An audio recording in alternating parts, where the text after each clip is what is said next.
BSO, Banda Sonora Original.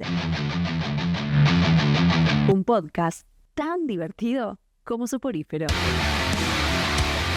Nos encontrás en www.bsoradio.com.ar, Spotify, iVoox y otras plataformas. En las redes como @BSO Radio.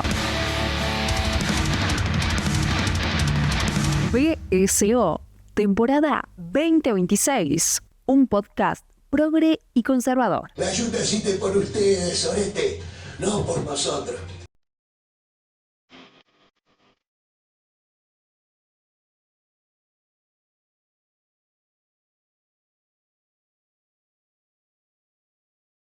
Centauros del Desierto se propone ser, y debería ser, mucho más que un espectacular western con un feliz rescate final. En el personaje de Ethan, cuya sed de venganza motiva la búsqueda y cuya amargura cede finalmente a la compasión, cristaliza un problema mucho más sombrío y complejo.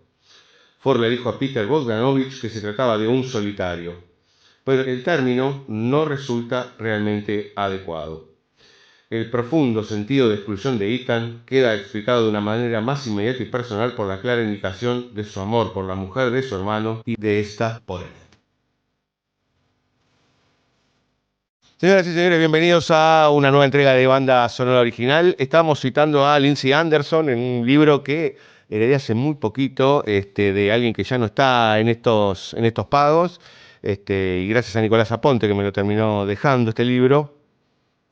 Porque vamos a hablar de una obra maestra absoluta, total, que ya alguna vez la comentamos con el queridísimo amigo venido desde Constitución hasta aquí. Pero pasan los años, pasan las películas y nosotros tenemos que volver a tratarlas, a pensarlas, y sobre todo cuando es su aniversario. Salvador Savarese, ¿cómo le va, mi amigo? Muchas gracias por haberme invitado. Encima para hablar, realmente no es una invitación. Si te dicen, esto es una fiesta, hermano. Vení que vamos a hablar de Más Corazón que Odio. Pero por favor, sea la hora que fuere, me llaman a las 4 de la mañana, vamos a hablar de la película. Pero sí, y siempre claro. vamos a encontrar algo diferente. Porque como dijo John Wayne, refiriéndose a John Ford, y que todavía sigue, el viejo nos va a enterrar a todos. Sí. Bueno, por lo menos a él sí, seguro. Sí.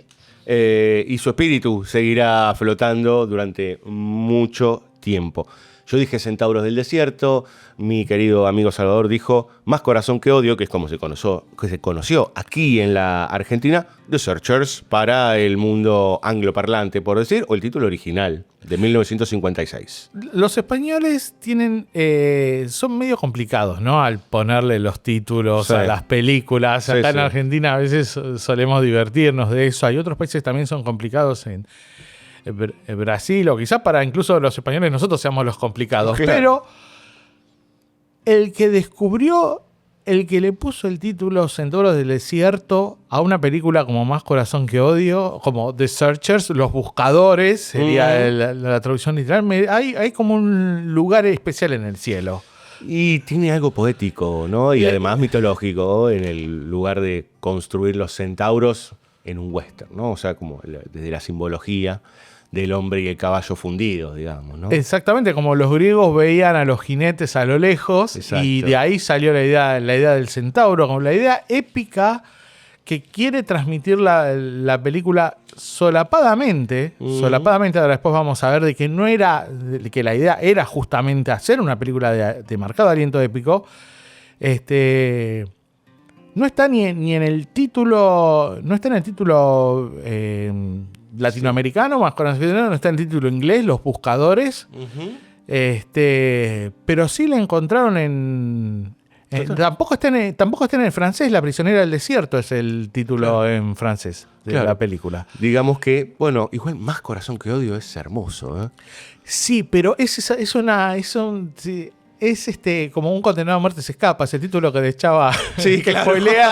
que te echaba al final. La película, como Un condenado a muerte se escapa, sobrevive el spoiler. Claro. Es total. Una obra maestra. A todo esto, data inútil, dice la leyenda que en Portugal Ajá. Titularon a Psicosis como El hijo que era su madre. Oh, la pelota. Es como, claro. Es como, no quiero que veas esta como el sexto película. sentido. No la voy a censurar, pero no quiero que veas esta Sexto sentido es, y al final estaba muerto, una cosa así, ¿no? Sí. Bueno, por lo pronto nosotros seguimos vivos y estamos en @BCO Radio, tanto en Instagram, Facebook como en Twitter. Si nadie apretó todavía el botón rojo, es porque nos siguen escuchando y que siguen existiendo en nuestras redes. Así que ahí nos pueden buscar, como también en cafecito.app/BCO Radio. Ahí nos pueden dejar un olo. Estamos en este momento cotizando en unas 300.000 rupias argelinas, o sea que son inconseguibles, pero eso es lo que nosotros pedimos para Cafecito. Pero Salvador. con la tasa de cambio es muy conveniente. Sí, pues sobre todo para las que están asociadas con la Casa de Gobierno, seguramente. Totalmente. Eso totalmente. desde todo punto de vista. Y también Letterboxd, en donde van a encontrar las listas de nuestras películas que se van sumando a medida que vamos desarrollando nuestro podcast, ¿sí? Que nos estamos acercando al capítulo 400. Creo que no me falta nada, ¿no, productora? Sí, Ilustres, que nuestra miniserie, por supuesto, que está no todos, pero cada 15 días tenemos un capítulo nuevo en donde hablamos con artistas, diseñadores, historietistas y vaya a saber cuántas cosas más. A veces hablo conmigo mismo y otras cuestiones, etcétera, etcétera. Sí, está en la pauta entrevista a Diego Cirulo, pero bueno, ¿qué vamos a hacer? Por lo pronto vamos a seguir hablando con Salvador, que es uno de nuestros queridísimos amigos, sobre The Searchers, y me parece importante, Salvador, pensar en el contexto de la película. 1956, estamos hablando de 10 años de la finalización de la Segunda Guerra Mundial, 11, Sí. y un Ford muy distinto del que se fue a la guerra y con todas las desavenencias del asunto, ¿no? Sí, mucho de este material es muy interesante, que hace como 10 años más o menos salió un libro llamado The Searchers, The Making of an American Legend, de un periodista especializado que se llama Glenn Frankel, que es un libro muy interesante porque, por un lado, a ver, primero prevenimos de que las opiniones de Glenn son bastante debatibles en cuanto a la obra y en cuanto a algunos aspectos de la película. Un poco polémicas, ¿no? Exactamente, pero lo que tiene la virtud es que reúne todos esos elementos que uno, obsesionado con la película, fue buscando por diferentes fuentes, las reúne todas en el libro. Entonces está desde la historia de la primera Harriet Parker, creo que se llama, que es la cautiva, que fue secuestrada, que fue secuestrada por los indios en el año 1830 y fue recuperada por otro raid, pero esta vez de blancos, en el año 1860. La historia de su hijo, que fue el último cacique Cherokee, y que permitió, Cherokee o Comanche, no me acuerdo bien ahora, que fue el que se rindió a los Estados Unidos, pero intentó mantener la especificidad de su nación dentro como ciudadanos norteamericanos. Sí. Cómo se hizo la película, cómo se planificó y cómo fue su recepción. Eso, todo está en este libro de 400 páginas. Entonces es una guía. Es una guía muy interesante como para empezar a adentrarse en esa película en el caso que uno flashee. Como todos. Se llama The Searchers, The Making of an American Legend, de Glenn Frankel. O sea, no nos llevamos mucho por sus opiniones, pero sí por todo el material que compila. Exactamente. Cuando la opinión de él sobre la obra de Ford o sobre algunos aspectos de la película no viene de segunda mano, es decir, agarrando opiniones que uno ya leyó de otros autores, es una opinión muy dedoxa. Muy dedoxa. Considera que la película considera, aún después de haberla visto, que la película es una película racista, cuando es una película que al revés complejiza totalmente las relaciones humanas. Captain, the Reverend Samuel Johnson Clayton. Mighty impressive. Wow. The prodigal brother. When did you get back? I ain't seen you since the surrender. Come to think of it, I didn't see you at the surrender. Don't believe in surrenders. No, I still got my saber, Reverend. Didn't turn it into no plowshare, neither. Volvemos un segundo al tema contextual, sí, que es que tenemos a este Ford del 56, ya con algunas películas en el lomo bastante, no diría pesimistas, pero por lo menos de hombros caídos.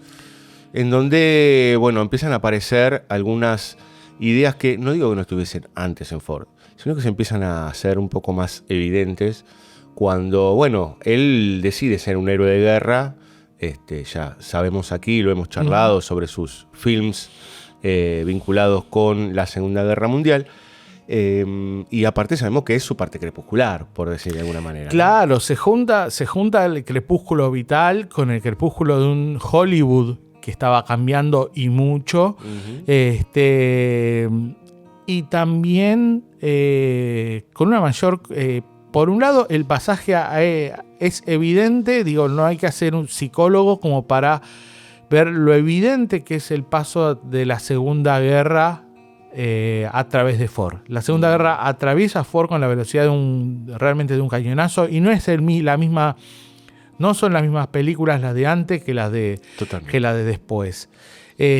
Por otra parte, antes que referirnos al 56, conviene referirnos al 55, porque Ford a esta película le dedicó, que Ford filmaba muy rápido, si bien esta película fue filmada muy rápido, le dedicó un tiempo muy largo a hacerla, le dedicó más de 6-7 meses, que es que para hoy es nada. Es poco para hoy. Claro, es poco, pero para Ford también era claro.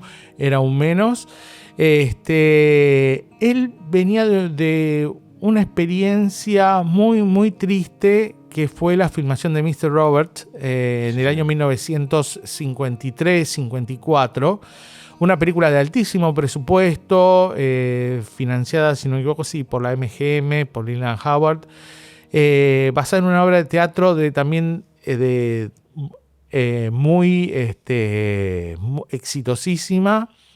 Y Ford incluso había peleado para que el protagonista de la película fuera el protagonista de la obra de teatro, que era en ese momento su gran amigo Henry Fonda, con el que no filmaba desde hacía 6-7 años. Y Henry Fonda, de hecho, hacía tiempo que no hacía cine.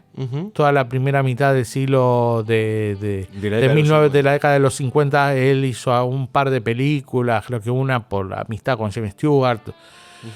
Y bueno, entonces se juntó todo. Tenía un alto presupuesto, tenía una obra de teatro de éxito, estaba en el medio del estudio, tenía una película, había grandes actores, tenía una estrella como Henry Fonda, y se terminó peleando con el productor, con Henry Fonda, a las piñas.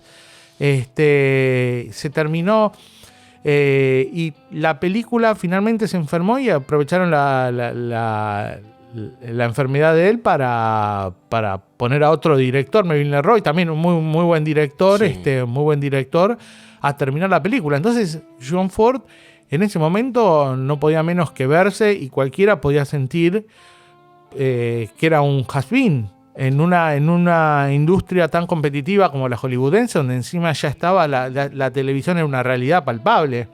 Claro. Ya en ese momento la televisión era la gran competición. Ford era una rémora del pasado. Totalmente. Aparte ya tenía casi 60 años. Sí. Entonces, digamos, realmente era viejo a todo. Sí, más para esas épocas. Y mismo Ford era realmente un punto más bajo, muy bajo, y creo que Ford, el hecho de haberse peleado tan mal con Henry Fonda, supongo que era lo que más le dolía, porque si hubo un actor que Ford cuidó, ayudó, incubó, aparte de John Wayne, fue a Henry Fonda. Y yo diría que son sus dos tótems, y esto es, bueno, no es tanto Hablemos sin saber, pero uno más o menos los ve y ve el tipo de papeles que le daba uno, ve el tipo de papeles que le daba otro, ve las escenas, hay escenas que son iguales en diferentes películas de él, y ves cómo la actúa Wayne, cómo la actúa Fonda, y a uno le sale perfecto, que es a Fonda, y a otro le sale Vuelva en marzo, claro, que es John Wayne. Indudablemente Ford pensaba que Fonda era mucho mejor actor, un actor con un rango más amplio de emociones. Actor, podríamos decir, de un corte más llamado dramático, digamos, ¿no? Con ese abanico de respuestas ante una historia o ante una propuesta de historia que para mí Wayne también es un actorazo, pero es como pensarlo en términos de, bueno, este tipo tiene este rango, que es un rango más corto y es más efectivo en este rango. Y Henry Fonda era un tipo que podía pasar desde un thriller de Hitchcock hasta un megadramón, pasando por una comedia, digamos, ¿no? Exactamente. Y ser el americano común y corriente, como era James Stewart. Claro, bueno, ahí está. Ese es otro actor muy versátil. Exactamente. Casi todo era como, si querés, y parafraseando mal a alguien, digo, es como algunos actores de la hora, en donde es difícil que no encajen en cualquier lado, ¿viste? De repente, o los hacen encajar. Claro. Que eso es otra cosa, digamos, ¿no? Como ver pues no sé, la última vez hablamos de Jim Carrey, como de repente lo quisieron meter en dramas y no funcionó del todo, excepto en algún caso particular con Peter Weir. Bueno, pero estos tipos es interesante porque si uno empieza a pensar, James Stewart o el mismo Henry Fonda eran tipos que podían pasar de un extremo al otro. Cary Grant, qué sé yo, no sé. Tipos que podían ir de un lado al otro con mucha facilidad. Pero Wayne tenía una capacidad también de quizás no representar al americano promedio, sino a las expectativas del americano promedio. Claro, el American Way of Life. Y en un sentido quizás hasta mítico. Claro. Bueno, sí. Estamos empezando a mirar las cosas con las cartas, como empiezan a caer, armarse. Si hay un armador de mitos, de alguna manera es John Ford, ¿no? Pero, sigamos un poquito más, si te parece, con la parte más ramplona del tema. John Ford entonces estaba mal. En ese momento recibe un llamado de Miriam C. Cooper. Miriam C. Cooper es uno de los personajes más hermosos que pudo haber pasado en Hollywood, digamos, a efectos de hacer un poco de resumen. Fue el creador de King Kong. Sí, señor. Así, digamos, King Kong, porque King Kong, digamos, si uno piensa los grandes mitos, otro grado de mitos, los grandes mitos del cine de la década del 30, Drácula, Frankenstein, ¿no? Y King Kong, están basados en novelas, obras de teatro previa, pero King Kong, ¿de dónde salió? ¿De dónde salió King Kong, no? Total. Héroe de la Primera Guerra Mundial, explorador. Entró al cine quizás como entró Howard Hawks, desde un punto de vista desde un punto de vista que algo le movía, un gran hijo de su tiempo. Evidentemente le gustaba, como a Hawks, el movimiento, le gustaba, y quizás el cine con esa cosa de capturar el movimiento y toda esa parafernalia de rodaje, o de llevar y mostrar otros lugares, y mostrar el tiempo de otros lugares. Ciertamente explorador, ¿no? Era un explorador. Él hacía en el cine mudo, hacía documentales de exploración donde se iba a África, se iba a China, y después empezó como ejecutivo en los años 30, atrás de Selznick. Atrás de Selznick, y en ese medio también a él le gustaba mucho Ford, y en un momento en que Ford estaba en crisis en los años 30, Ford atravesó muchas crisis, como todos, como decía Borges, le tocó como a todos malos tiempos que vivir, ¿no? Claro. Les pasa a todos. Él le dio la posibilidad de hacer el delator y la patrulla perdida. Es decir, le dijo, mira, yo te hago, venite a RKO, que estabas mal en la Fox, venite a RKO, hace una película que vos quieras y hace una que con poca plata, una que yo quiera. Claro. Y entonces hicieron una y le funcionó perfecto a Ford, porque terminó ganando un montón, y también le habrá servido un montón a RKO, un estudio chico. Un estudio pequeñito, claro. Cuando Ford, años más tarde, decide, a fin de los años 40, independizarse, que un día habrá que explorar que a fines de los años 40 no solo aparece la televisión, sino que 3 de los directores más importantes de Hollywood se independizan.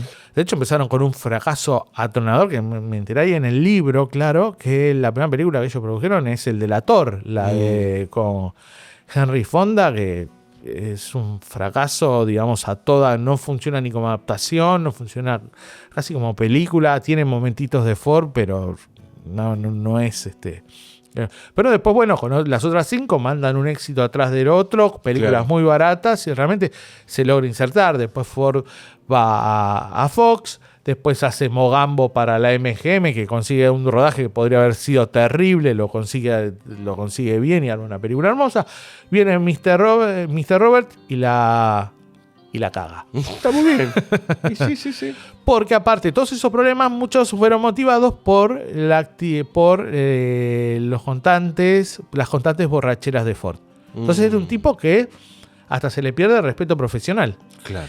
En ese momento, bueno, aparece Merian Cooper. Merian Cooper trae un poco el proyecto de adaptar una novela que él pensaba que podía ser buena para Ford. Le trae ese proyecto que es The Searchers, que es una novela hecha por Alan Lee May, que es un autor de novelas del oeste, que había trabajado en su momento como guionista en los años 40 de Cecil B. DeMille. Tenía una opinión espantosa sobre Hollywood, lo que quería es ver cuánta guita le pagaban por las cosas, pero no quería después saber más nada. Le trae la novela, pero también le trae otra cosa, le trae la posibilidad de asociarse con Cornelius, con C.B. Whitney. ¿Quién es C.B. Whitney? La C es de Cornelius. Y ahora cuando les diga que es la B corta, C.B. corta Whitney, se van a dar cuenta por qué querían asociarse a él. La B es de Vanderbilt. Vanderbilt. O sea, Gloria Vanderbilt. Esas familias que tienen toda la guita.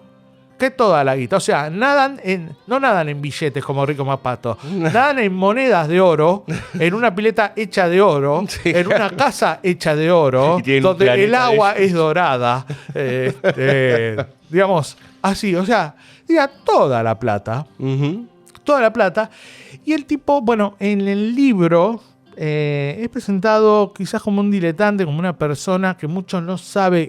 Se había conocido con Merian Cooper en la Primera Guerra Mundial. Y hay muchas historias así de millonarios que muchos no saben qué hacer con su plata y deciden meter la plata en hacer películas.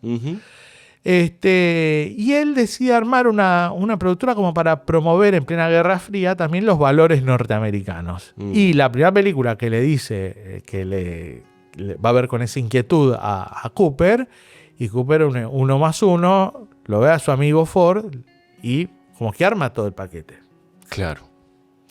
Con lo cual me imagino que ahí empiezan a planear para poder... Pero, perdón, pregunta, porque empiezan a armar la película, pero Ford estaba en un momento de depresión bastante profunda. Pero cuando le llega el proyecto, sí. Y aparte notaba de que podía ser un proyecto, notaba primero una cosa, que podía ser muy a escala humana. Digo, siempre John Ford trabajó, todos conocemos, con los mismos actores, siempre que pudo con los mismos actores, pero también trabajó con los mismos técnicos, trabajó con su mismo asistente de dirección, que era una persona llamada Wingate Smith. De hecho, en The Searchers hay un momento donde hablan del fuerte Wingate. Y trabajaba siempre con 2 o 3 personas, quizás alguna dependía de los estudios desde ya, pero él trataba de trabajar con las mismas personas, especialmente con los montajistas, ese gran secreto. Claro. Ese gran secreto. Y quizás, bueno, el hecho de estar en un momento tan débil le permitió, y que venga el amigo a ayudarlo, le permitió como recobrar fuerzas. De hecho, empezó a preparar la película, empezó a preparar el guión. El guión lo empezó a trabajar la adaptación junto con su guionista de cabecera de aquella época, que era Frank Nugent, Nugent, vamos a decirlo así, que era un un crítico de cine que le encantaba a John Ford, incluso las películas que a otros críticos no les gustaban, le encantaban a John Ford, y un poco quizás Ford encontró un guionista con el que podía hacer algo que curiosamente varios directores quieren hacer con los guionistas, decirle, la historia y que dictarle prácticamente la historia y que el guionista la Claro. ponga en formato de guión o El redactor, digamos. tire ideas. No inventes, no inventes. Usted no invente. De hecho, hay parece que en el guión del Hombre Tranquilo que hizo Nugent, dice algo así como se ve un plano de las colinas de las colinas de Innisfree, de la ciudad. Es un plano amplio que parece pintado por la mano de Dios, una mano que bien verá en su cara guionista si sigue sugiriendo planos. Claro. Estuvieron bastante tiempo armando el guión, casi como 3 meses. 3 meses. Y en el medio del armado del guión, que ocupó el final de 1954, digamos, al final de 1954 se estaba como armando el proyecto. A principios del 55 como se empezó a hacer el guión. Pero lo interesante es que en el 54, según el libro, Ford viaja por unas vacaciones de fin de las vacaciones de Navidad, acompaña a la familia a Europa. Y resulta que en Europa lo entrevista, supo que estaba en París y lo busca Jean Mitry. Y la entrevista de Jean Mitry a John Ford, que es una entrevista muy corta, aparece en una compilación de entrevistas a directores de cine que hizo Andrew Sarris. Que fue el gran introductor de la teoría del autor en los años 60 en la crítica norteamericana. Claro. Son unos libros muy entendiendo disfrutables. también que en ese momento ya estábamos empezando a ver los primeros estiletazos de Bazin y Exacto. los Cahiers que empezaban a asomarse y lo que después se consolidará conjuntamente con la anglosfera, por decir, que es la teoría del autor. Exacto, pero curiosamente, tanto los Cahiers no estaban tan fanáticos por John Ford. You sent me a letter Yeah? about a dress. How'd you come by it? You said it'd be $1,000 reward. That's what I said. Got it with you? You'll get the reward when I find her and if she's still alive. A man's got a right to expect some kind of payment. I laid out for that dress and sending you that writing. 20 Yankee dollars. And a man's time is worth something. Talk. A young buck fetched it in late last summer. Said it belonged to a captive child of Chief Scar. Scar? We ain't never heard of him, have we? Me neither. But this buck claimed he was a big war chief with the Noyaki Comanche. Keep talking. Scar's band was headed north to winter in at Fort Wingate, eating agency beef. That's what this buck said. Maybe he lied. Maybe you lie. In that case, my friend, you won't find her, and I won't get my $1,000. Now look, you can spend the night. Cards, a jug, and if you'd like No, to... thanks. Curiosamente, los franceses, si uno lee un poco, ahora aparecieron las revistas por ahí, por internet. Entonces uno puede hacer el control F, ¿no? Y ver Aquí nombraban. quién nombraba. Sí. Y John Ford no estaba muy en el radar de ellos. No, en ese momento había lo que Era empezaba a más- picar era Ford, era Hitchcock y Hawks. Eso para Claro. ellos eran, ojo, desde ya con todo su mérito, pero yo creo que, digamos, la valorización de Ford viene más por los norteamericanos de los años 60 y por gente como, por la anglosfera, te diría, porque ahí lo tenemos a Lindsay Anderson, Totalmente. que fue el primero como en recuperar o armar monografías de él a principios de los años 50, antes que Bazin hiciera monografías sobre Wells, hiciera monografías sobre Jean Renoir. Totalmente. Sí, es interesante que así como se menospreciaba a Hawks y a los directores, digamos, de lo que sería mainstream de la maquinaria hollywoodense, Ford inclusive estaba en una segunda línea de eso, digamos, ¿no? En ese momento, y sí, ¿qué querés? Es un tipo que había empezado a hacer cine hacía 40 años. Claro, sí.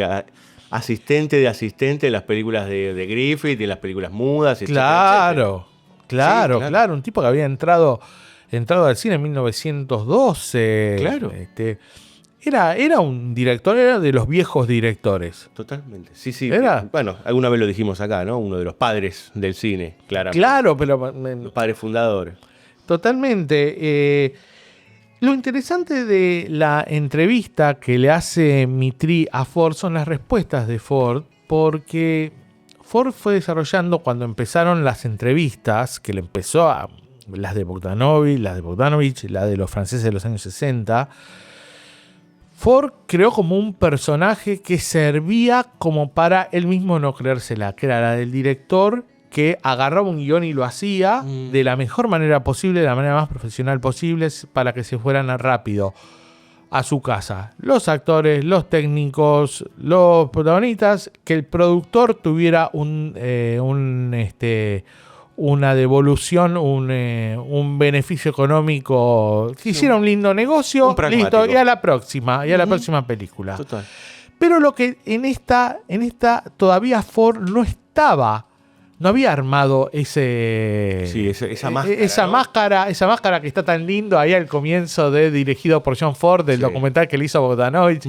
Que el tipo le hace 2 o 3 preguntas y el tipo dice: cortá, flaco. Contesta, dijo: ¿cómo filmaron? Con una cámara. ¿Cómo?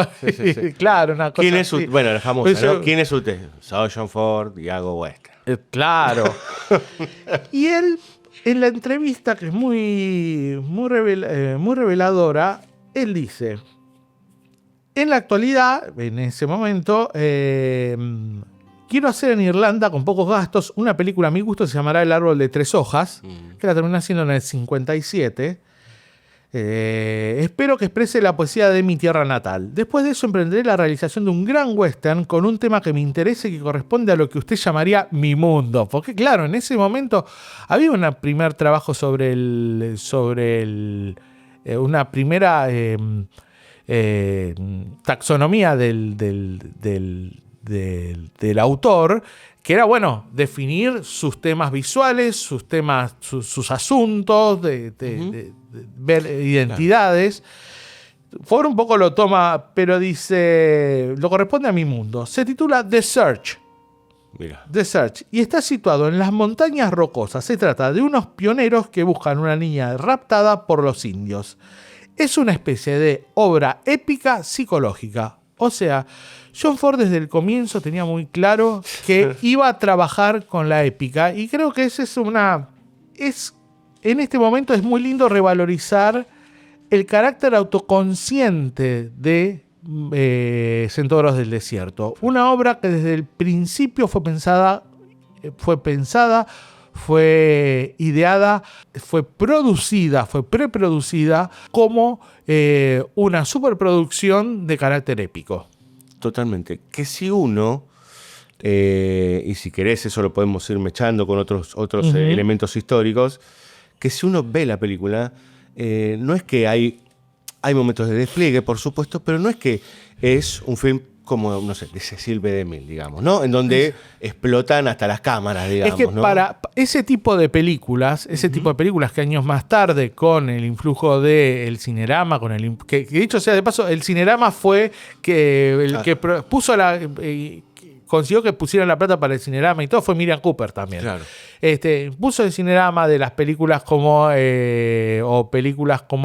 Ben-Hur, que se armó el Roadhouse, que eran las películas Roadhouse, que eran películas que costaban más dinero, la entrada costaba más dinero, que eran vistas como grandes entretenimientos, que se proyectaban en los cines más importantes de las 2 costas de Estados Unidos, y después se iban proyectando de a poquito al interior del país, o sea que se armaba más como un evento alrededor de una película. Total. Eso Ford lo hizo más tarde con El ocaso de los Cheyennes, que tiene un prólogo, como tiene una obertura musical, como tiene Ben-Hur, como tiene otras películas, tiene un intervalo, y tiene un carácter así épico, y tiene un carácter realmente mucho más exterior que la intimidad que consigue en esta película. Claro, de hecho hay una película que dirigen ahora. ¿Cómo se ganó el oeste? Creo que él dirige una de las 3 partes. Exactamente. Que también está dividido en 3 grandes actos, era una cosa megalómana, gigante. Era también un roadshow. Pero en este caso, él consigue armar una épica grande, pero manteniendo todas las variables bajo su control. Totalmente. No, parte de eso es que C.B. Whitney, Cornelius Vanderbilt Whitney, el Vanderbilt. Yo cuando dije, ¿por qué se llama CB? Bueno, vamos a buscar. Cuando dije Vanderbilt, Dios mío, quería yo conocerlo. ¿Me entendés? Digo, dame un poco para. Estoy con la sube negativo, Cornelius. Salvando las distancias, es como llamarse Bullrich en este país más. Claro, ¿me entendés? O Martínez Dios. La Croce, claro, totalmente. Una cosa. Sí. Son patricios. Tipo, sí. Patricios con P de plata, porque no eran patricios. Sí. Bueno, pero escúchame, aún así, siendo una película enorme, está a años luz de estos, digamos, de estas mega archiproducciones o inclusive de los peplum, estos monstruosos. Claro, pero porque en todo momento John Ford y todo su equipo de producción, vamos a hablar un poquito de producción, logró mantener todo dentro del territorio de lo íntimo. Uh-huh. ¿En qué sentido? El productor de la película era Patrick Ford, el hijo de él. Con él iba a ver las locaciones, era el productor que estaba a mano, ¿viste? El productor que está al lado del director.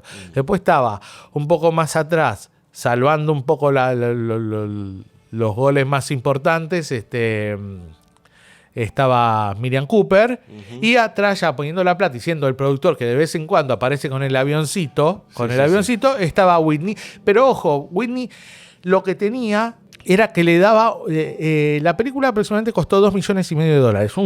Para ese momento es un montón de guita. Un montonazo. Ben-Hur costó 5. Claro. Digo, era mucha guita. Y lo que consiguió es que un millón lo pusiera a Vanderbilt y el otro $1,5 millones lo pusiera a Warner. Entonces lo que hizo es alejarlo de los ejecutivos de la Warner, que era lo que más odiaba a Ford. Ford siempre, históricamente, y en todas las entrevistas, y en todo siempre habló mal del productor que viene con el avioncito y que no está ahí. El muchacho que pone la plata. Entonces, a Vanderbilt lo vio. Más allá de que lo que pasaba es que Vanderbilt, como quería hacer una productora con películas que ensalzaran el espíritu norteamericano, por ejemplo, le dijo a Ford, disculpe, ¿por qué la película en vez de llamarla The Search, está muy bien, lo llama The Searcher for Freedom? Dios mío. Se quedaron medio ahí, y ahí estaba también Miriam Cooper tapando eso. Pero bueno, estaba arropado como pocas veces, y estaba en un momento de vulnerabilidad, profesional, creativa, personal y artística, porque yo soy de la idea de que Ford en un momento tomó conciencia de que era un artista, sintió esa llamada del artista y actuó en consecuencia. Que bueno, era un gran momento para hacer un comeback en todos esos aspectos. Ilustres. Nuestra miniserie sobre dibujo e historieta te está esperando. Búscanos en YouTube, Spotify y iVoox. ¿Sabías que nos gusta el café? Te invitamos a pasar por cafecito.app/BSOtadio para ayudarnos con una pequeña contribución. Tabil S.O. Un varietal irresistible.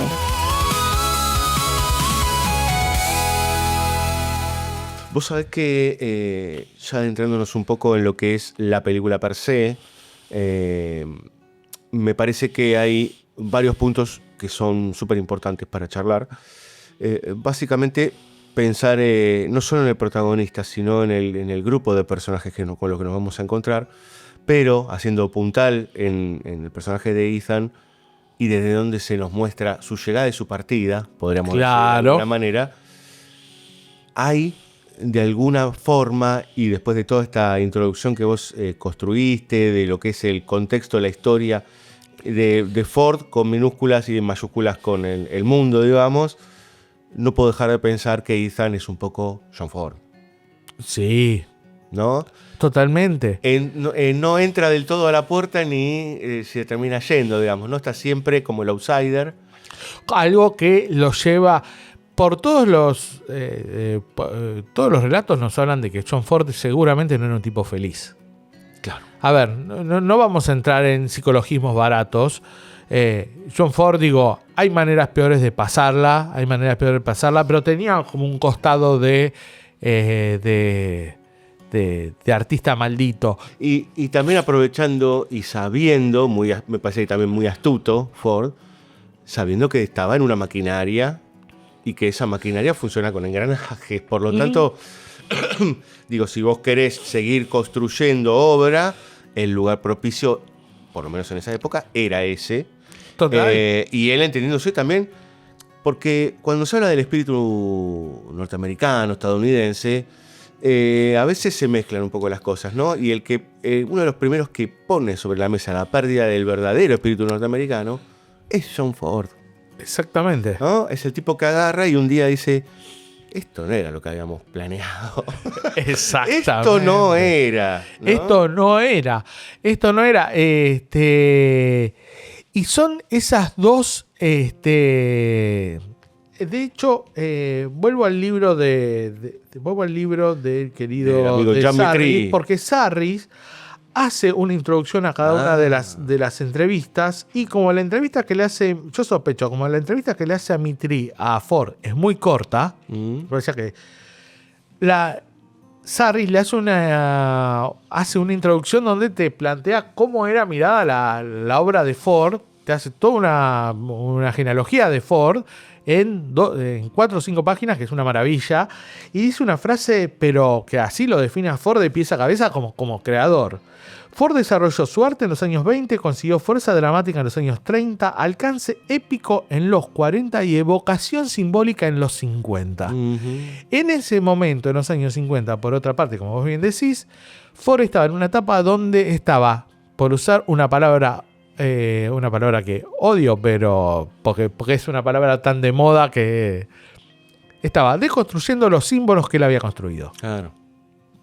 Sí, o por lo menos viendo que mucho... Poniéndolos en crisis o reflejando la crisis o relativizándolos. En qué Norteamérica se había construido y convertido, podríamos decir la América fordista, pero no de John Ford, sino de los otros Ford, digamos, ¿no? Claro, La maquinaria sin conciencia. La maquinaria sin conciencia. En ese sentido, es muy interesante también que Ford, y es muy astuto por parte de él, ¿cuántas películas conocemos de Ford del 40 en adelante que transcurran en un ámbito urbano y contemporáneo? Muy poquito. Muy poquito. Contemporáneo... Un crimen por hora, que la filmó pues sí. que la filmó y la línea gris es... no. Transcurre al principio y al final, es todo un flashback. Es todo un flashback, tampoco. No, él va tironeando de un lado al otro. Es un lugar muy vivo. Era muy vivo Ford. Uh-huh. El hecho de trabajar el hecho de trabajar en el western le servía como a los iraníes hacer películas donde no se vean los actores, que se vea todo a través del parabrisas del auto. Claro. Digamos, tenían sus razones que los ayudaban a efectos de creatividad. A ponta, atrás, a ponta y o dedão. ¿Sabías que nos gusta el café? Dedão, ponta, atrás, ponta, dedão, ponta, atrás, ponta, dedão. Te invitamos a pasar por cafecito.app/BSO Radio para ayudarnos con una pequeña contribución.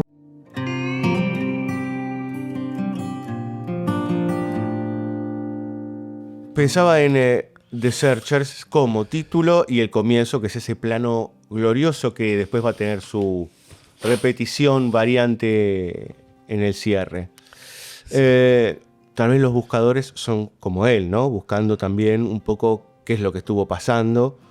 Porque es una película que no solo hurga en el pasado, porque hurga en el pasado, sino también hurga en lo que puede llegar a suceder, lo que va a venir.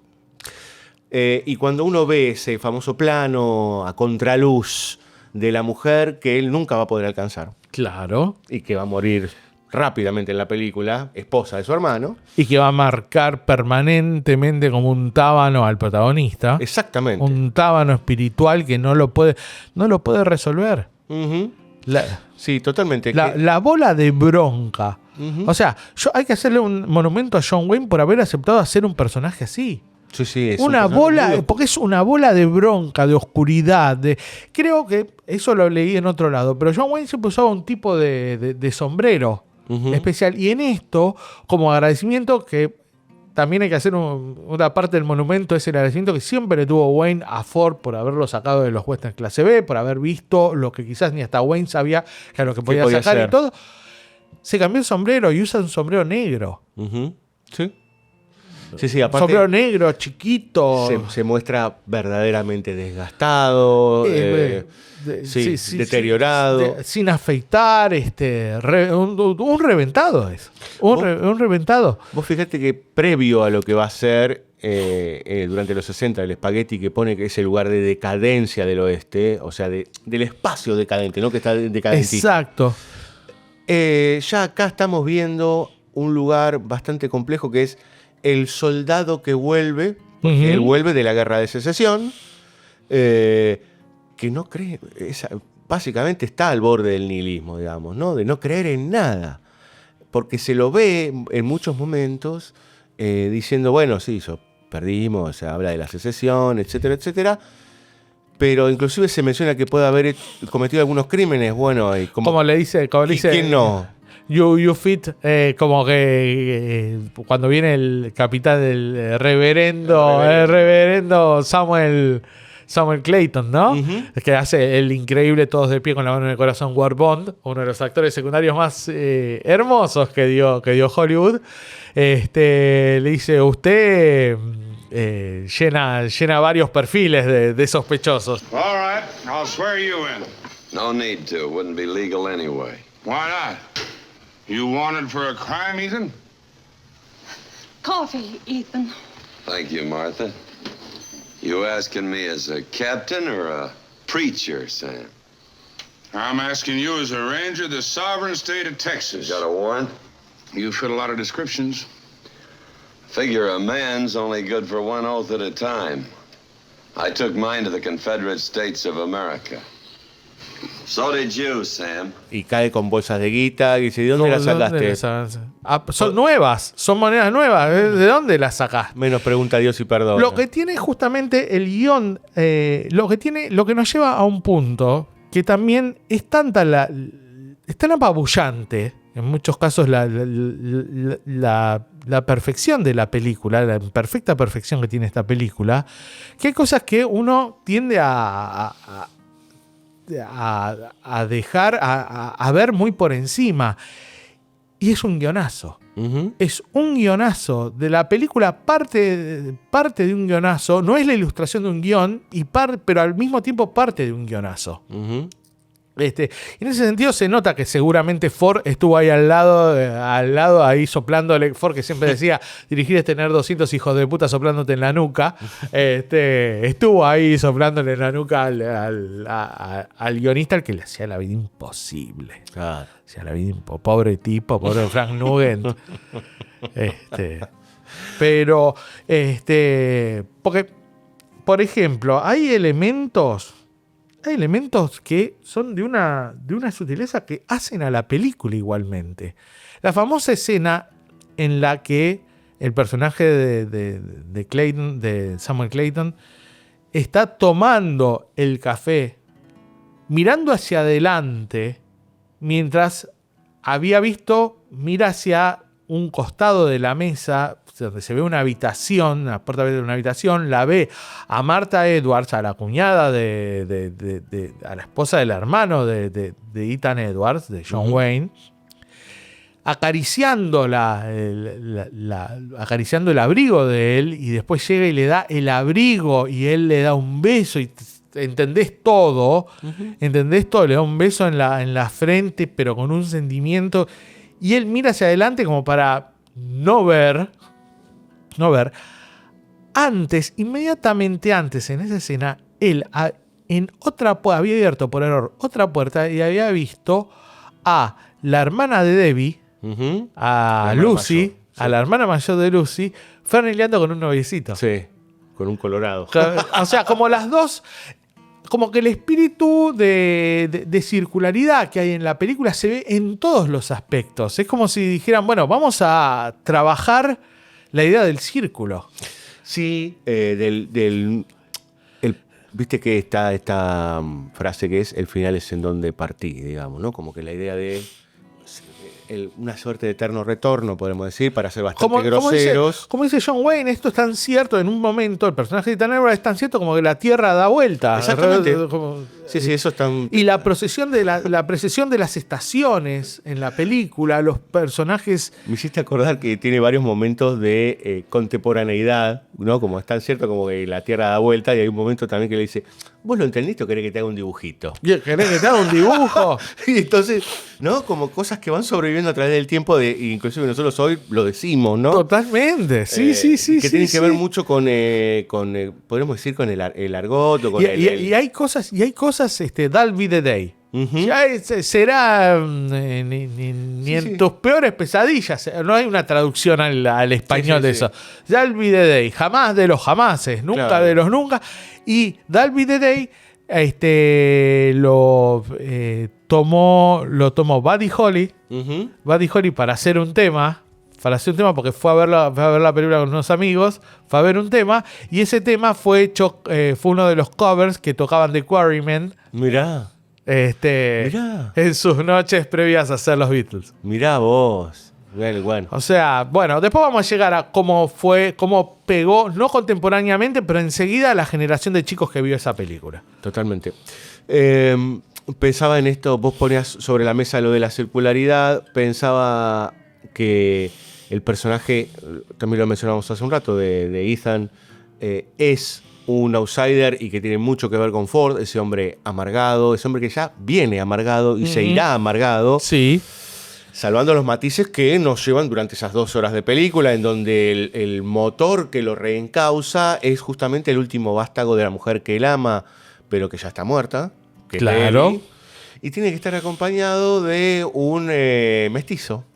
Un mestizo, un octavo. Un octavo de mestizo. Un octavo de mestizo. O sea, si uno va para atrás, un octavo son los bisabuelos. Los bisabuelos. O sea, uno de ellos, cuando uno ve eso, no puede menos que pensar que hacía menos de 10 años que había terminado la Segunda Guerra, donde ser un octavo de judío era causar que te mandaran al campo de concentración. Totalmente. Donde uno tenía, el alemán, parece una locura ahora, pero el alemán tenía que presentar certificados de árbol genealógico para decir de que no tenía sangre judía. O sea, era fortísimo en ese momento. Sí.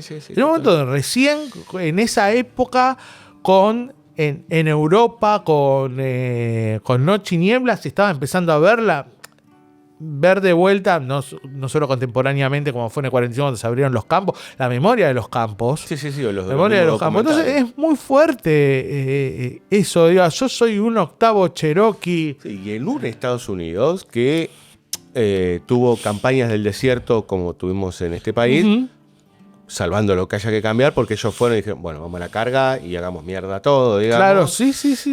No hubo. No pasó lo que pasó acá. Es distinta la dinámica. Fue una campaña de sometimiento. Totalmente. Las famosas reservas y todo ese tipo de cosas. Exactamente.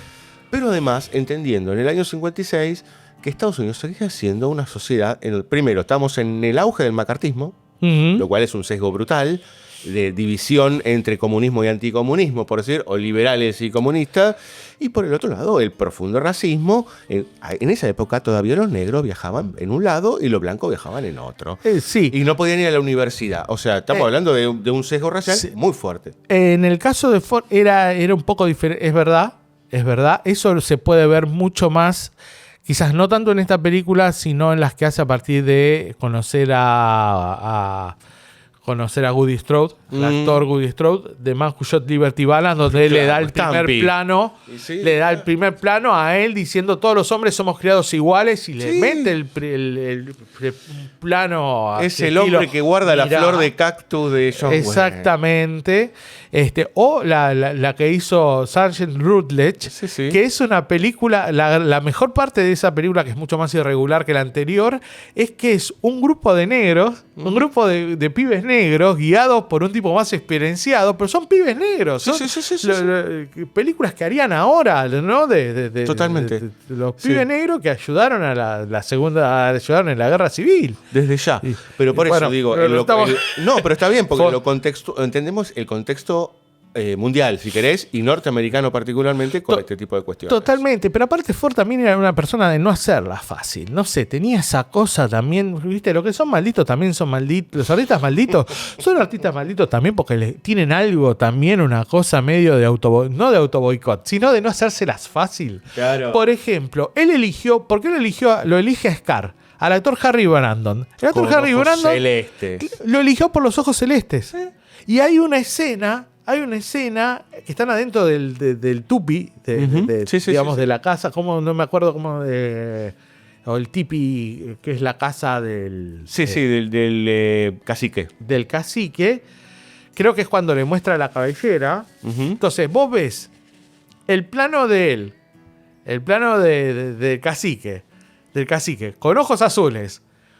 La cámara panea a John Wayne, ojos azules, y la cámara panea a Jeffrey Hunter, ojos azules también. Y decís, pero estamos en una historia de indios, de mestizos, todos tienen ojos azules, ¿qué es esto? Pero para mí, ojo, que ahí hay algo súper interesante en cuanto a los reflejos que empiezan a aparecer entre personajes. Sí. Porque si te das cuenta, primero que la formación del pibe, que no me sale el Jeffrey Hunter, el actor. Martin Polly. Polly, el personaje. Claro, que la chica dice, pues pone Martin Polly, no pone tu querido Martin en las cartas. Sí.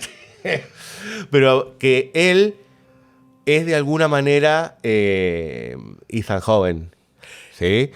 Y a su vez es una suerte de reflexión de lo que podría ser en un futuro, porque Scar también es lo poco que habla y lo poco que se expresa, es un tipo que tiene la venganza en la sangre, digamos. Es el opuesto exacto a John Wayne. Y es ahí los dos motivados por la venganza. Y es ahí donde la mirada de Ford es ahí, yo creo que es ahí, porque es una mirada muy incómoda la de Ford. Muy difícil de asimilar, porque en el fondo lo que nos está diciendo Ford es que los indios y los blancos son seres humanos, y como seres humanos tienen exactamente las mismas pasiones, las mismas bajezas.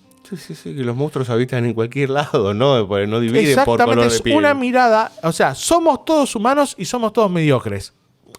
Esa sería, o sea, claro. Sí. Ford habla de la caída, es como Hitchcock, o sea, somos seres nacidos imperfectos. Entonces, totalmente imperfectos.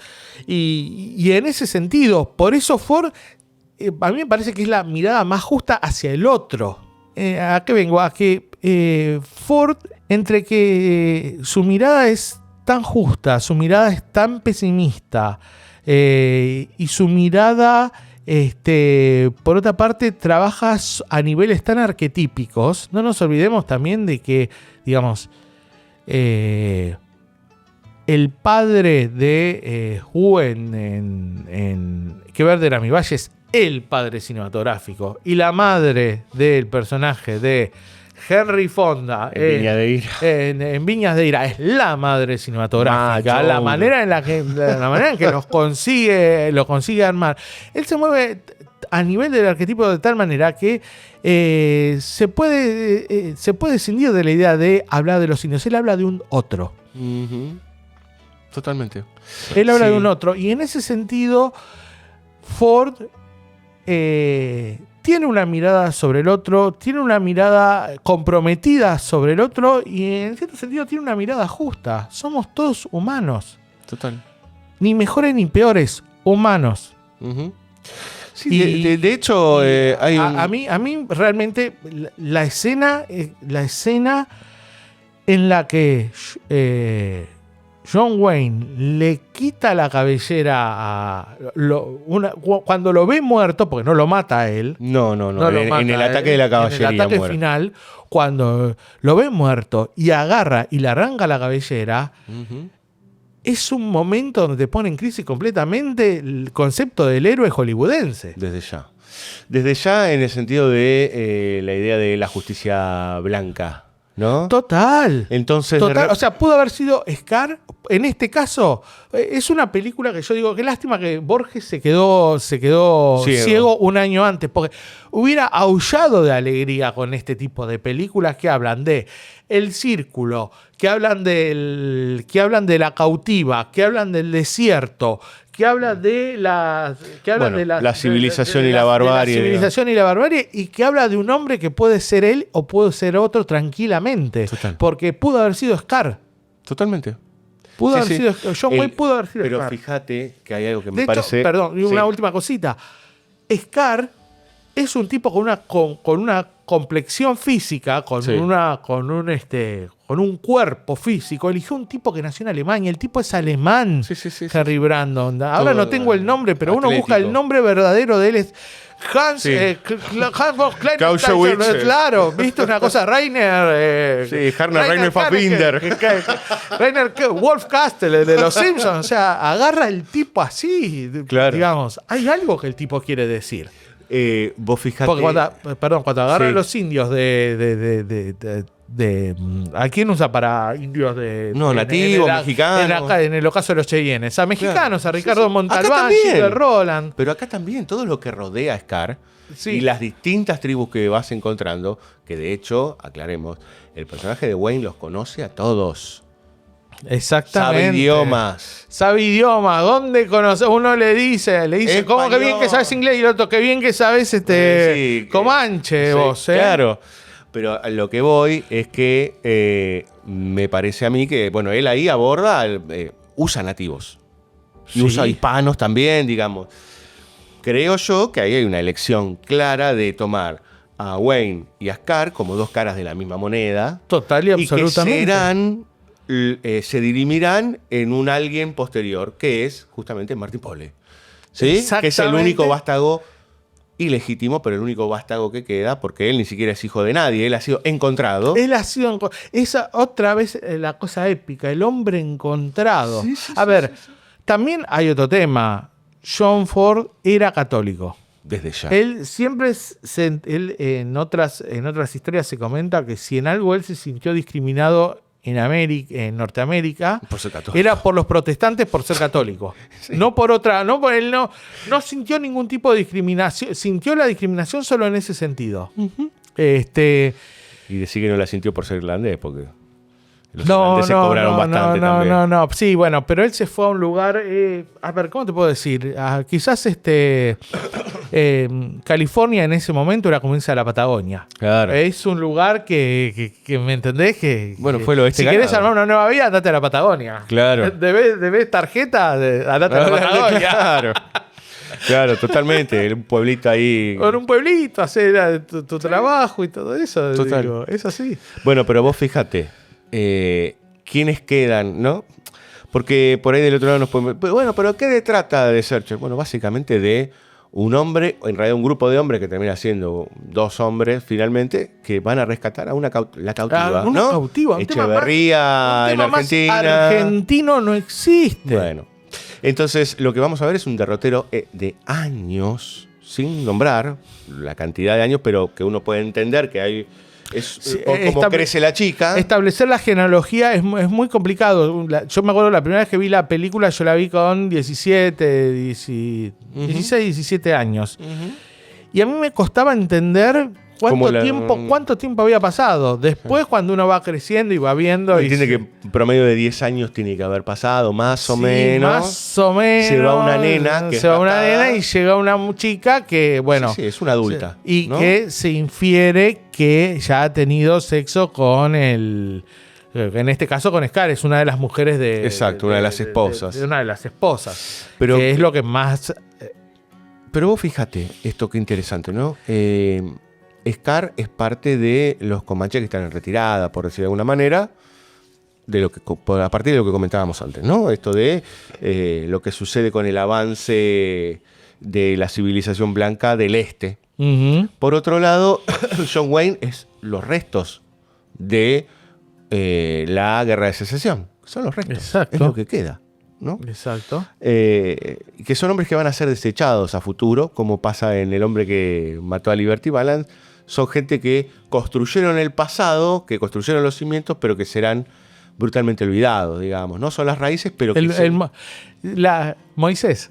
bueno, digamos, son aquellos que van a construir el camino, pero que en definitiva no pueden entrar. No pueden entrar. Claro, exactamente, no pueden entrar. No pueden entrar. Totalmente, no pueden entrar llamarán las 12 lugar. tribus, pero yo no puedo. ¿No? Bueno, entonces vos tenés, por un lado, a Scar, que es aparte de que se parecen, ¿no? Pero los dos están sedientos de ¿qué? Sedientos de venganza. Uno te lo dice, ¿no? Mis hermanos mataron a mis hermanos, mataron a una de mis esposas, lo dice.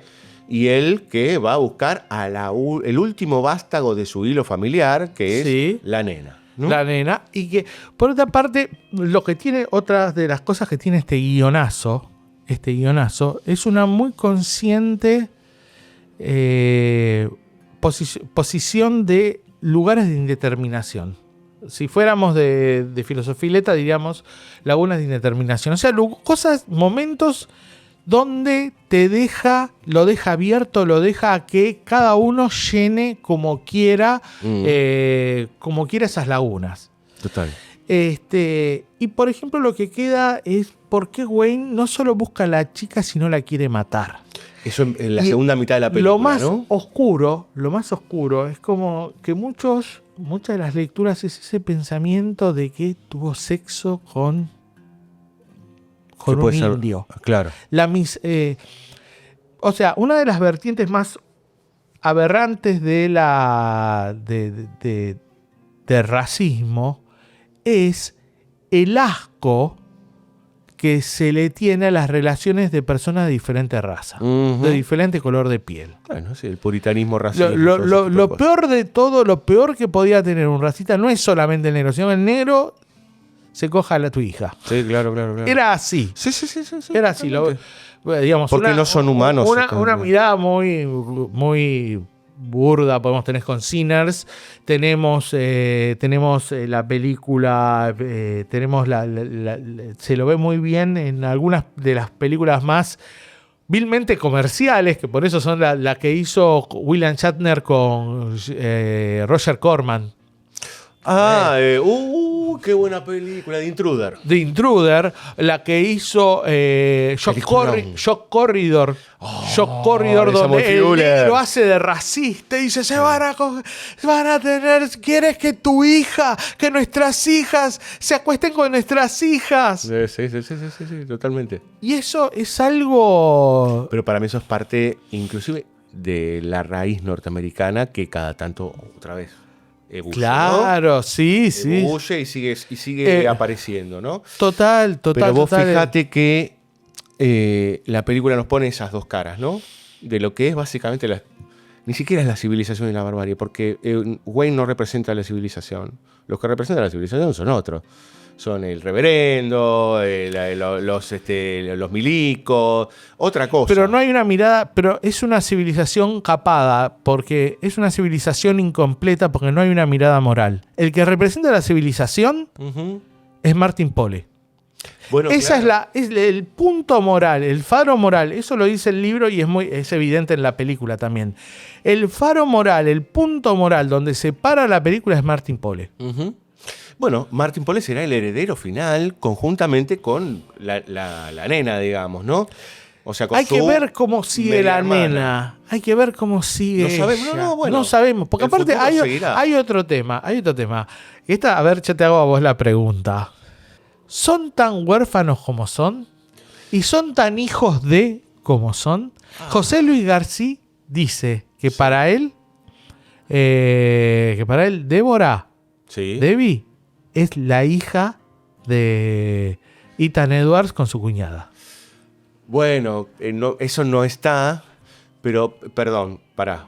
espera que quiero cerrar algo y ahí te respondo, que es lo siguiente. Para mí, la película no redondea porque deja clausura, o sea, termina pero no clausura, en el sentido de queda Polly con la que será su esposa después de toda una Lori Jorgensen. Exacto. Que le dice, Jorgensen, ¿no? si la llegás a... Lori Jorgensen, un personaje muy jodido que le dice, si Rey de bronca, porque él vuelve en la película hay muchas idas y vueltas al mismo lugar donde pasa, porque empiezan a encontrar más datos sobre ellos y vuelven a irse. En uno se va a Ethan Edwards, él no le dice nada para que se quede y el pibe lo sigue igualmente, y la dejando sola a su prometida, por así decirlo, la chica con la que está saliendo, y ella le dice, mira, no te voy a esperar más, y le dice, y si encontrás a tu hermana, a Debbie, más te vale que vos le metas una bala en la cabeza, porque si no la va a meter Ethan, e incluso Marta, o sea, la madre de la nena, también querría lo mismo. Uh-huh. No se pueden bancar que haya tenido sexo con él. Pero igual no, también hay ahí algo del personaje de ella, de la prometida, que me parece que tiene un poco que ver con la desesperación y con el individualismo, por supuesto, de esa mujer que se queda sola esperando, que es la mujer que digamos, es el reflejo de la mujer sola esperando, aunque tiene familia, al principio de la película. Lo está esperando a él, digamos, ¿no? Sí, entonces dice, yo no quiero lo mismo. O sea, ellos son los vecinos, los Jorgensen son los vecinos de la familia muerta, y dice, yo no, eso no. Estar esperando a mi marido siempre a ver si vuelve o no, yo qué sé, no, yo no quiero eso. Que hay un lugar en donde está bien, pero acá aparece por momentos bastante tenso y oscuro, porque ella le dice, basta. Es como, basta, hermano, yo tengo que pensar en mí, yo les lavo la ropa, hago todo, y ustedes se van de aventura. Y ustedes, o sea, y se mueren. Y se mueren, hermano. Y se mueren, viejo. Claro. O sea, te vas y no sabes si volvés. Murió mi hermano. Con un tipo que toca la guitarra, que es un divino, un personaje. Divino, sí. Boxea como un irlandés, ¿viste? Una cosa rarísima. Exactamente. Pero a lo que voy es, ellos dos son la posible generación que absorbe esa experiencia de la tensión entre lo que representa John Wayne y lo que representa Scar, digamos, ¿no? O Ethan y Scar. Después veremos qué es lo que queda como sedimento de todo eso, pero ellos fueron testigos de... Debbie es testigo de toda la experiencia de Scar durante todos esos años, y Polly es básicamente testigo de toda la experiencia con Hunt durante todos estos años. Por lo tanto, ella va a ser una suerte de hermanastra, o serán los hermanos de la vida más que de sangre, pero son los que quedan más la Jorgensen, digamos, ¿no? La rubia. Entonces, a mí me parece que es súper interesante entender que aunque esos personajes no pueden acceder a ese interior, que en el fondo pertenecemos nosotros, ¿no? Esa sombra, pero que son el sedimento, en realidad no, el cimiento para lo que vendrá, que después veremos qué es lo que vendrá. Claro. ¿No? Sí, en ese sentido siempre se mantuvo en Ford en todas sus películas, incluso las más... siempre se mantuvo una apuesta por la juventud. En eso siempre. Pero siempre con una apuesta muy rémora sincera. del pasado y tristeza, ¿no? Sí, exactamente. Hay todo un dejo de tristeza en los personajes de Ford, sobre todo en los protagonistas, que saben que no hay un final feliz. Sí, pero los jóvenes todavía no. Y él apuesta sin conciencia. Aparte, algo, Salva, que ahora yo te hago así, me te hago la pregunta de vuelta. Porque en ese sentido, digo, algo te respondí, ¿no? Son hijos putativos de todo lo que construyeron ellos dos, y lo que vendrá, vendrá. Después lo de la sangre no lo sé. Digo, veremos, o sea, de lo sanguíneo. Ahora, yo te hago una pregunta. Hay una escena clave en los primeros 15 minutos de la película en donde ellos salen a buscar porque les afanaron el ganado. Sí. Dice, vuelvan todos, vuelvan porque es posible que sea una trampa. Y dice, bueno, vení con nosotros, le dicen a Ethan. No, mis caballos están cansados. Epa, ¿cómo mis caballos están cansados? Mira que está yendo para la casa de tu familia. Pero no los iba a alcanzar nunca, pues se le iban a morir. Si de hecho se lo encuentra Martin Polly con el caballo muerto. Claro, el tema es... Qué noche de porquería que no los iba a alcanzar nunca, porque ellos, está bien, no iban a llegar nunca, ¿no? Al momento exacto en donde atacaron los indios. Eso es cierto. Ahora él se toma un tiempo. Y yo digo, ¿ese no es el origen de la culpa? ¿O no hay algo ahí oscuro que vos decís, bueno, entonces él no quiso ir?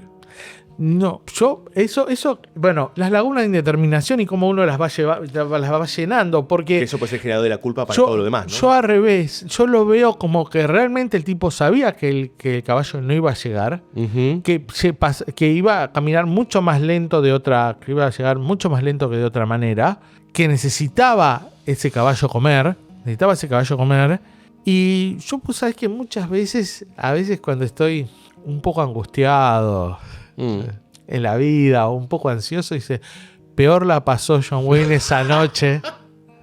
Pensó, peor la pasó. Y vos es que me tranquiliza un poco, porque es tan potente ese momento, porque aparte hay un primer plano de cuando Wayne. Él se encuentra con él, la casa quemada. No, el primer plano de él cuando está con uno de los grandes secundarios, que es un tipo un lelo, que finalmente termina como resolviendo las cosas como los locos de Shakespeare, que lo está ayudando y le dice, bueno, dale, desenfardemos, así comen los caballos, y él saca saca la montura al caballo y se pone a limpiarlo y se queda como mirando, y es un primer plano que le metió que sacó, que es uno de los grandes momentos, de Wayne en su carrera, ese primer plano. Bueno, vos hablás ahí de sufrimiento y yo digo, para mí eso que está completamente dejado al propio arraigo del espectador, digamos, ¿no? Exacto. O sea, yo digo, este chabón, hay algo que no está bien. ¿Viste? No estoy diciendo que lo hace a propósito. No. Sino que, bueno, y es inevitable, pero yo no sé si quiero presenciar esto si llego, digamos, ¿no? Entonces, me parece que ahí hay un hueco en donde, bueno, la culpa será el motor. De una manera u otra, la culpa será el motor. En mi caso, justamente, no lo veo. No, que está, me parece que está bien. Digo, soy católico, Ford es una persona católica y la culpa y catolicismo empieza con C. Sí, yo también, pero digo... Pero no, yo lo veo desde otro punto, desde un punto quizás más odio contra el mundo, contra la humanidad, que me sacó a mi mujer, puso a mi hermano, sacándome a la mujer que amo, y ahora que más o menos trato de recuperar mi vida de alguna manera, porque por algo él vuelve a su familia. Sí, claro. Él vuelve a su familia, me la vuelve a sacar. Sí. Y esta vez para siempre. Sí, hay claro. como una bronca metafísica que hace arder al infierno. O sea, cuando el tipo agarra, ven a los bisontes y el tipo los empieza a matar para que no tengan comida los comanches en ese invierno. Es de un resentimiento. Sí. De un resentimiento pero ¿qué actor de Hollywood, o sea, solo un actor que te adora, una estrella de Hollywood que te adora, haría un personaje tan vil?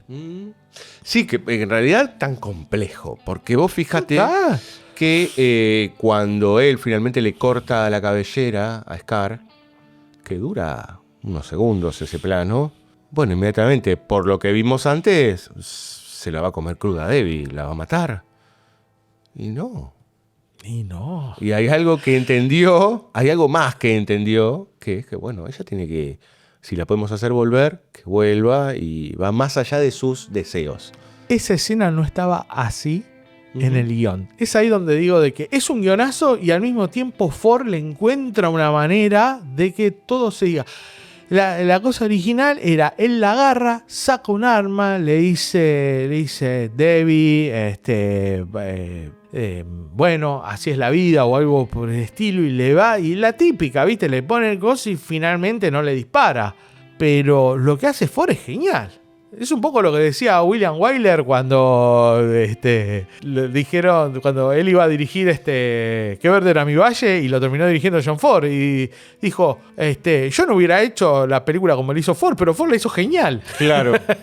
Ese movimiento de una cámara que está fija, estática, toda la película, le liberan que era una cámara pesada en el making of, porque la película es una de las primeras la primera película que tuvo un making of. que tuvo un making of, se que fue puede ver en presentado, se puede ver en YouTube, que demuestran cómo se filmaba realmente una película en aquella época, de un presupuesto medio alto. La cámara la ponían entre 4. Claro. Entre 4, vos lo veas los 4 ursos. Era un motor de auto, básicamente. Una cosa la ponían entre 4. Entonces libera la cámara y el movimiento de cámara parece hecho por un estudiante de cine, digo, con una libertad de la Nouvelle Vague. Como la cámara panea para seguir el momento en el que Wayne. No hay arma, no hay nada, sino que la agarra a la chica, la alza, volviendo a las rimas, como la alza cuando era niña, 10 años antes. Totalmente, y se la lleva, si hay algo que es católico es la culpa, pero si hay algo que es católico es la piedad. Por lo tanto, el gesto último de él es entregar toda su bronca y su oscuridad, y correrse del ojo por ojo, diente por diente, y devolverla a ella a su lugar originario, digamos, ¿no? Se la lleva como la piedad de Cristo, digamos, básicamente la lleva a Upa. Hablando de lo épico, hablando de lo mitológico, muchas de las obras de teatro más clásicas de la Grecia antigua hablaban especialmente, el ciclo de la Oriestrada es cómo quebrar el circuito de la venganza para entrar al circuito de la justicia. Cómo romper el ojo por ojo. Total. De la ley de Talión a la ley de la civilización. Que la ley de Talión, digamos, por data inútil, también es una manera de regular la venganza. Porque la idea es no podés sacarle más de un ojo al tipo que te sacó el ojo. Claro, es una estupidez, pero era ya un avance. Porque es retribución, ojo por ojo, diente por diente. Pero aún así, ¿cómo llegar a la justicia? ¿Cómo seguir simbolizando? Entrar al ámbito de lo simbólico, ¿no? O sea, no al ámbito del hecho. Sí, no. Incluso, una cosa es meter a la persona en la casa, otra cosa es sacarle el ojo. Totalmente. Señor Savarese, ¿tenemos algo que nos haya quedado en el tintero o vamos dejando los huecos de interpretación? Hay unas cosas así que me gustaría, porque estas películas, esta película cumple 70 años. Fue estrenada el 26 de mayo de 1956. Este capítulo está siendo grabado un 30 de mayo, mire usted. No solo eso, sino que en aquel momento, creo que en Argentina todavía, mis padres son de fines de los 40, cuando uno nacía, recién lo anotaban al día siguiente, ¿no? Sí, señor. O sea que podemos decir de que esta película fue estrenada el 25 de mayo. Argentina. Vamos, Argentina, no. Pero hay otro tema. Ya pasaron 131 años del cine. Ya te cumplió 132 años el cine, ¿no? Claro, esta película, más o menos estamos por la mitad, se fue hecha en la mitad de la vida del cine. Y estamos en un momento donde hace ya unos años el cine, un par de décadas donde el cine estalló, donde ya no sabemos dónde vemos cine ni qué es lo que vemos en el cine. Es decir, si el cine es un celular, si el cine es una pantalla de televisión, si el cine es una sala. Y en ese sentido es bueno rescatar una idea que está siendo muy bastardeada por esa multiplicidad de pantallas, y que es que el cine es un arte. Y para que haya habido arte, tienen que haber habido artistas. John Ford fue un artista en total conciencia de su arte, en total conciencia de su arte, que hizo lo posible para poderla desplegar en el único lugar que probablemente la podría haber desplegado, donde tenía que elaborar unas cadenas muy astutas de negociaciones estéticas, económicas, de diseño de producción, etcétera. Pero yo creo que hay que entender de que no es un arte al cual nos referenciamos hace 500 años, 600 años. Es un arte que nos referenciamos hace 50 años. Hasta hace poco vivía Peter Bogdanovich, un tipo que lo había escuchado hablar. Nosotros no sabemos cómo era realmente un artista del Cinquecento. Sí. No sabemos realmente. Sabemos narraciones de narraciones de narraciones de narraciones. Acá conocemos gente que lo conoció. El arte se puede... Lo importante es saber de que el arte se puede hacer. El arte puede ser mucho más cercano a lo que uno puede creer y que involucra y que existe. Y que el cine que tiene 120 años llegó a ser un arte. Hay una frase acá de... Permiso, agarro un texto de King Casas, un crítico, que hizo un libro llamado El Western, el género americano, donde hace unas semblanzas de algunos de los directores. Porque habla del western en general, pero también es de esa idea. Si hay arte, yo también soy de esa misma idea, muy materialista. Si hay arte es porque hay artistas, no hay una idea del arte. Hay un tipo que picapedrea a su manera.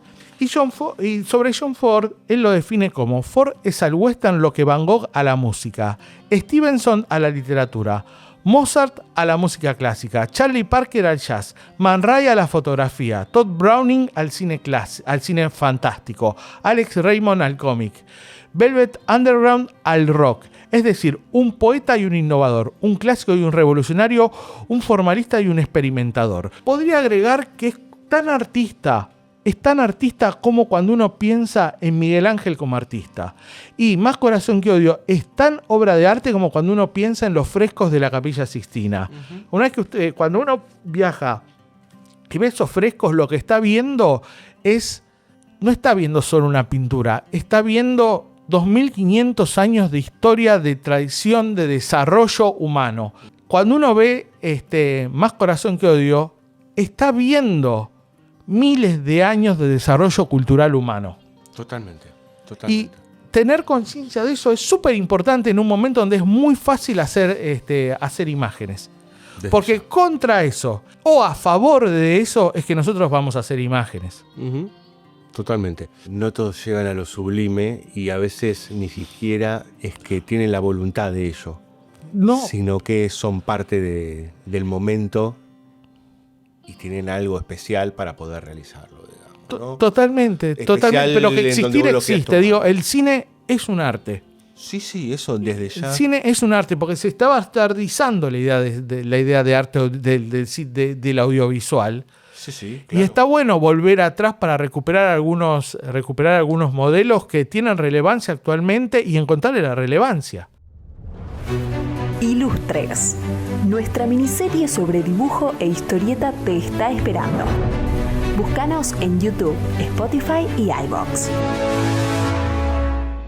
Aponta, atrás, aponta y el dedão. ¿Sabías que nos gusta el café? Dedão, ponta, atrás, ponta, dedão, ponta, atrás, ponta, dedão. Te invitamos a pasar por cafecito.app/BSO Radio para ayudarnos con una pequeña contribución. Maestro Savarese, creo que todo lo que falte va a sobrar. Podríamos seguir hablando tanto. Porque en realidad eso es lo que tienen estas películas. Y todo lo que quede fuera de campo y de nuestras imperfecciones, por supuesto, es parte justamente del cine, que convoca a un otro. Total. No hay película que no convoque a un otro. Total. No hay película buena que no convoque a un otro. Exactamente, que no presuponga a un otro. Exactamente. Y alguien dijo por ahí que sin espectador no hay obra. Por lo tanto, en este caso, nosotros somos una obra, pero dejamos una botella en el mar y si alguien quiere tomar lo que falta y continuar o mejorarlo, vaya uno a saber. Lo espero pronto, amigos Savarese. Cuando ustedes quieran. Señoras, señores, nos vamos a ir retirando. Como siempre, nos encuentran en @BSO Radio, tanto en Instagram, Facebook como en Twitter. También en Letterboxd. No es más Twitter, ¿viste, Salva? Ahora es X. Pero no, a mí no me interesa. El único lugar donde funciona bien X es en brasilero, en portugués. ¿Cómo se dice? Gis. Está bueno, no se encuentran en Gis. Está bueno eso, ¿no? Pero bueno, no. Y sí, claro, viste, por acá, X.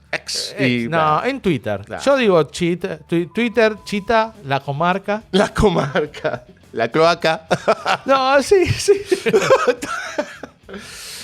Nos pueden encontrar ahí como @BSO Radio, también en cafecito.app/BSO Radio. Productor, ¿en cuánto estamos con el cafecito? 800 o 3 caballos. ¿800 qué? Bueno, vos considerás los 800 del otro lado, vaya uno a saber qué es, y 3 caballos. 3 caballos, que hay unos cuantos en el gobierno y están un poco rengos, y no son percherones. Son unos caballos que no abrieron un libro en su vida. No, pobres caballos, vamos a ponerle burro. Le parece que es un poquito más, ¿no? Sí. Como se decía en otro momento. El tema es que después los comparo con Baltasar, el de Bresson y...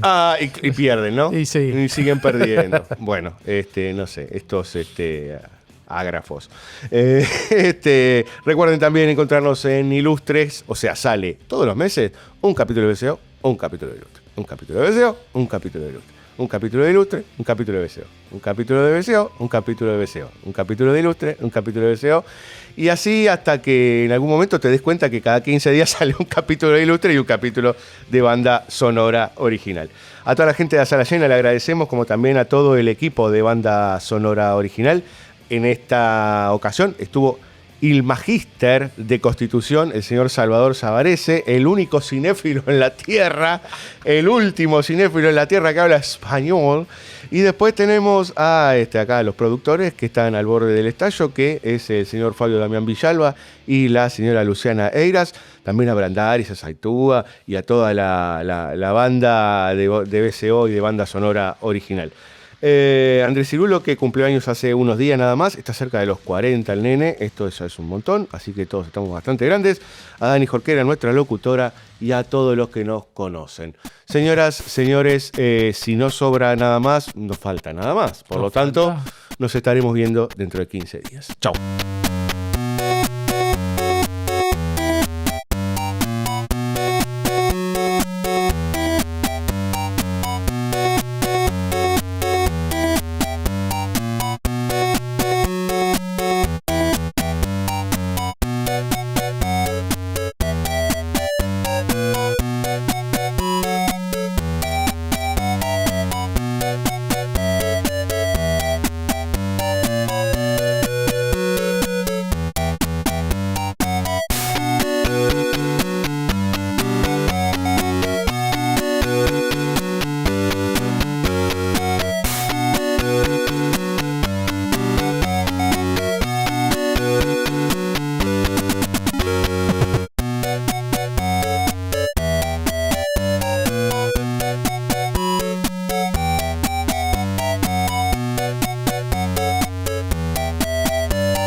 Nos vamos. Hasta la próxima.